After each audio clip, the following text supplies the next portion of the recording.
Neil Sean here in the heart of London. Lovely to see you today, and another royal memory from another busy royal year. Today I thought we'd look back at something that really was quite spectacular. Given the fact, well, there's really only been one couple that have dominated the news, apart from, of course, Catherine and William. It is, of course, Meghan and Harry, but this particular story focuses on the solo return of Prince Harry. Now, we all remember, don't we, of course, the sad funeral of His Royal Highness the Duke of Edinburgh, and there was an ongoing battle, wasn't there, as to who was going to wear what. Do you remember? Military uniforms, non-military uniforms, navy, all that sort of stuff. Can you imagine how upsetting that must have been for our glorious Majesty the Queen? But as ever, I thought she pulled a spectacular stunt, because she decided, didn't she, that no one now would be wearing uniforms, they'd all just wear dark suits. That's what I love about Her Majesty the Queen. Seriously, I know she has advisors, but she has that sort of wealth of experience that, you kind of think, this is a tricky situation, Mom. How are you going to get out of that? And she finds a way, brilliantly as ever. But of course, all eyes were on the return of Prince Harry, because of course this was the first time he would have been back in England since that terrible interview that he, alongside his wife, Meghan Markle, did with Oprah Winfrey. And everybody was sort of watching, if you remember, this sort of body language and how he was going to be. And if you also recall, Her Majesty the Queen came up with another genius idea, and that was to make sure that Peter Phillips would be between both of them during the walk into church. Very shrewd move when you think about it. Now, I think a lot of people also remember that Catherine, very astutely, after the service, tried to leave the two boys, as they're called, together to try and talk it through.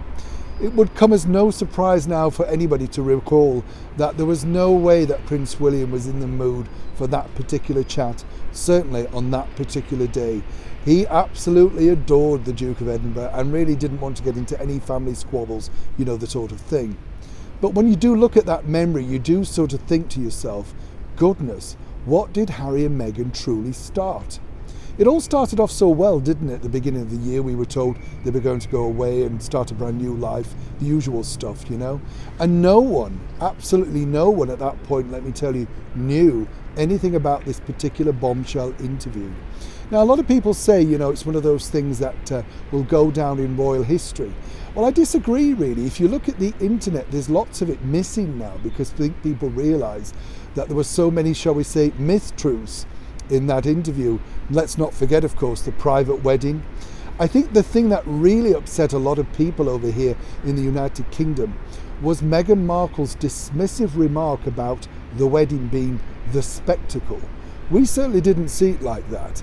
That cost millions of pounds. Yes, it brought a lot of business into the United Kingdom, but it also made Miss Markle incredibly famous. She seemingly forgot that aspect of it.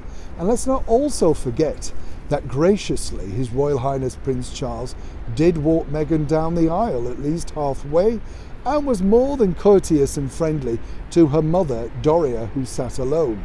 But that seemingly, of course, meant nothing to Meghan and Harry a few years later, when they decided to drop Prince Charles well and royally in that Oprah Winfrey interview.